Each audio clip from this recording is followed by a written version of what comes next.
அனைவருக்கும் வணக்கம். நாம இப்ப பாக்கியலட்சுமி சீரியல்ல என்னெல்லாம் சுவாரஸ்யமான விஷயங்கள் நடக்குதுன்னு பார்க்கலாம் வாங்க. நம்ம இனியா கோபிநாத் ரெண்டு பேருமே சேர்ந்து ஆஃபீஸ் போற வழியில போயிட்டு இருக்காங்க. எதிர்ச்சியா நம்ம கோபி வந்து காரை ஸ்டாப் பண்றாங்க. ஸ்டாப் பண்ணிட்டு இனியோட வாழ்க்கையை நாசம் பண்ணிட்டோமே அப்படின்னு சொல்லிட்டு அவர் தன்னைத்தானே பேசிட்டு இருக்காரு. இதை எல்லாத்தையும் பார்த்து நம்ம இனியா வந்து டேடி என்னாச்சு, ஏன் ஒரு மாதிரி இருக்கீங்க அப்படின்னு சொல்லி கேட்குறாங்க. உடனே கோபி வந்து இல்லை இனியா, உன்னோட வாழ்க்கையை நினைச்சா எனக்கு ரொம்ப கஷ்டமா இருக்கு. நீ இங்க இருக்க வேண்டிய எந்த அவசியமும் இல்லை, வா நீ என் கூட வந்து நம்ம வீட்டில் இருப்ப, நான் உன்னை பார்த்துக்கிறேன் அப்படின்னு சொல்லிட்டு இனியா கிட்ட சொல்ல, இனியா வந்து டேடி நீங்க இங்க முக்கியமாவே வேலையா வந்தீங்களா இல்ல என்ன கூட்டிட்டு வரதுக்காக தான் வந்தீங்களா அப்படிங்கிற மாதிரி இனியா கேட்குறாங்க. கோபி வந்து ஆமாடா இனியா, உன்னை பார்க்கறதுக்காக தான் வந்தேன், என்னால் அங்கே நிம்மதியாக இருக்கவே முடியல, தூக்கம் கூட எனக்கு வரல அப்படின்னு சொல்லி ரொம்ப ஃபீல் பண்ணி அழுதுடுறாங்க நம்ம கோபி. உடனே இனியா வந்து டேடி நீங்கள் ஒன்றும் கவலைப்படாதீங்க, நான் இங்கே நடக்கிற எல்லா ப்ராப்ளத்தையும் என்னால் ஃபேஸ் பண்ண முடியல அப்படின்னா அடுத்து ஒரு செகண்ட் கூட நாங்கள் இருக்க மாட்டேன், உடனடியாக உங்களோட கிளம்பி வந்துடுவேன். நீங்கள் ஆனால் இந்த விஷயத்த அம்மாக்கோ பாட்டிக்கோ இல்லை நம்ம ஃபேமிலியில் யாருக்குமே தெரியப்படுத்தக்கூடாது அப்படிங்கிறத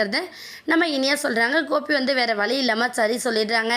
ஆனால் இதோட மட்டும் இல்லாமல் அடுத்து நம்ம இனியா என்ன பண்ண போகிறாங்கன்னு பார்த்தீங்கன்னா, சுதாகரா இருக்கட்டும், சந்திரிகா, நிதிஷ் எல்லாருக்குமே அவங்க பண்ணுறது தப்பு அப்படிங்கிறத எடுத்து சொல்கிற விதமாக தான் நம்ம இனியா வந்து அவங்களோட லைஃபே மூவ் பண்ண போகிறாங்க.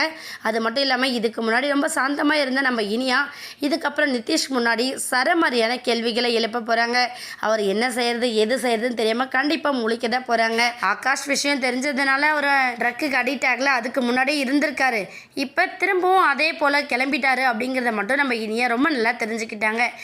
இதை நம்ம ஸ்டாப் பண்ணணும், விட்டுட்டு போயிட்டோம் அப்படின்னா இதுவே பெரிய இஷ்யூ ஆகிடும், அங்கிளுக்கும் ரொம்ப நேம் டேமேஜ் ஆகிடும் அப்படிங்கிற மாதிரிலாம் நம்ம இனியா யோசிக்கிறாங்க. என்னாக போகுதுன்னு வெயிட் பண்ணி பார்க்கலாம்.